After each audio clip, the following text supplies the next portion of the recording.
Okay, this is a short summary for upper sixth, taking into account all the reading you will have done over the last week and hopefully the videos you will have watched.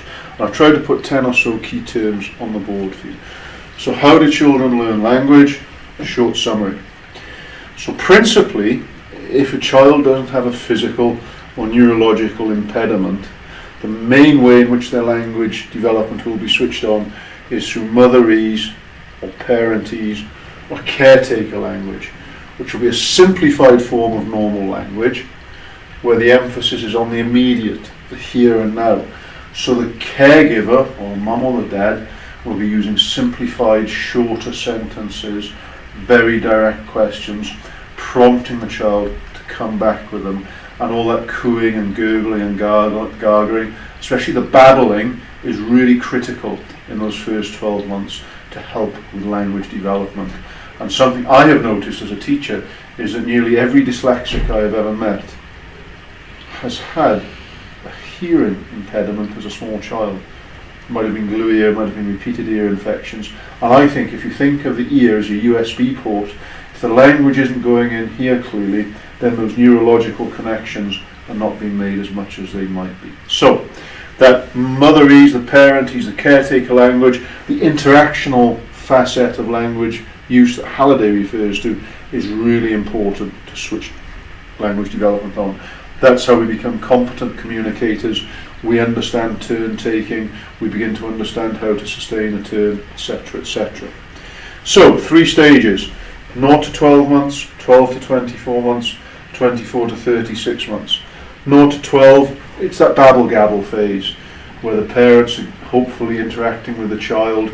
The child is smiling. We talked about the importance of the smile as a tool to engage a parent or a caregiver, and then how once engaged that parent or caregiver talks a lot using parentese or caretaker language to that child that helps switch on their language.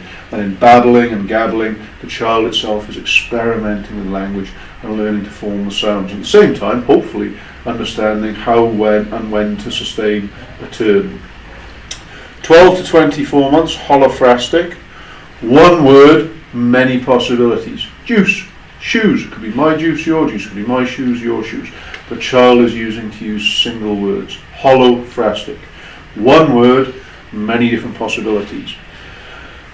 24 to 36 months, telegraphic stage. I think early telegraphic communication in the 1870s, 1880s, redacted sentence, dog lost beach.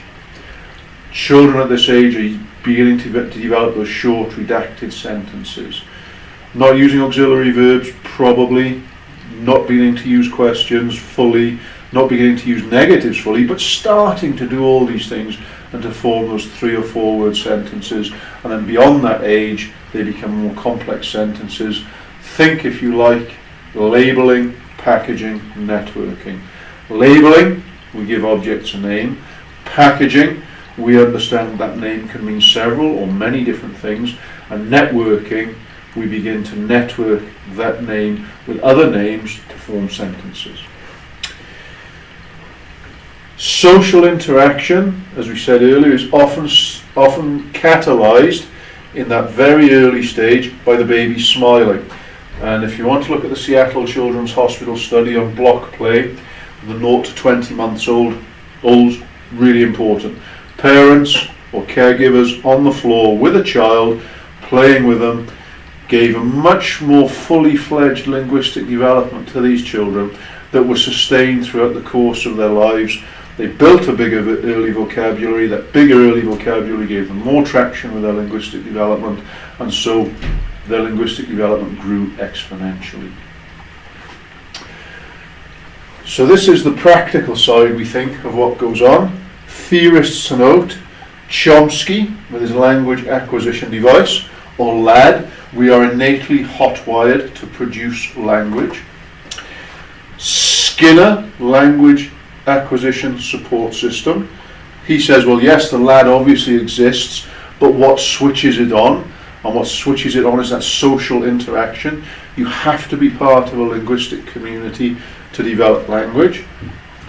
Brunner, Piaget, the cognitive psychologists, who said, well, hold on, you have to be able to understand something first, or more or less at the same time as you have the language for it. So before you can do tenses, you have to have a concept of time, of past, present and future. And Halliday with his 7 functions of language. So if we just go back and think of Bruner, remember he looks at 4 stages, and the earlier stages are those which are of interest to you. They are the sensory motor stage, where the child is learning through exploring, touching, babbling, feeling, interacting. And after the sensory motor stage, in which the idea of permanence theory develops, so the child works out, just because it can't see something, doesn't mean to say that object has ceased to exist. And after that sensory motor stage, we have the pre-operational stage, sort of 2 or 3 onwards to 5, where the world is still very egocentrically designed for the child, i.e. it's very, very, very much about me, but the child's language begins to expand and develop exponentially. And finally, don't forget the case studies of Jim and Jeannie. Jim, the child of deaf parents, whose mum and dad thought his language would develop by watching television, too passive, not interactional enough, needed intense speech and language therapy to improve, confirming Skinner's idea of the LAS, you need to be part of a linguistic community for your language to develop. And Jeannie, who pretty much confirmed the same, tied to a chair, not interacted with for 14 years, demonstrating to us that the brain is a very plastic object, that those neurons and neural pathways can only really be developed at that early age of plasticity, and even if you try to learn language much later on, you can't, because that window of opportunity is gone. And Jeannie really only ever got, I think, to the slightly post-telegraphic stage of communicating with 3 or 4 word sentences. So those 2 case studies seem to confirm what Skinner, the behaviourist, said about the LAS. I hope this is useful.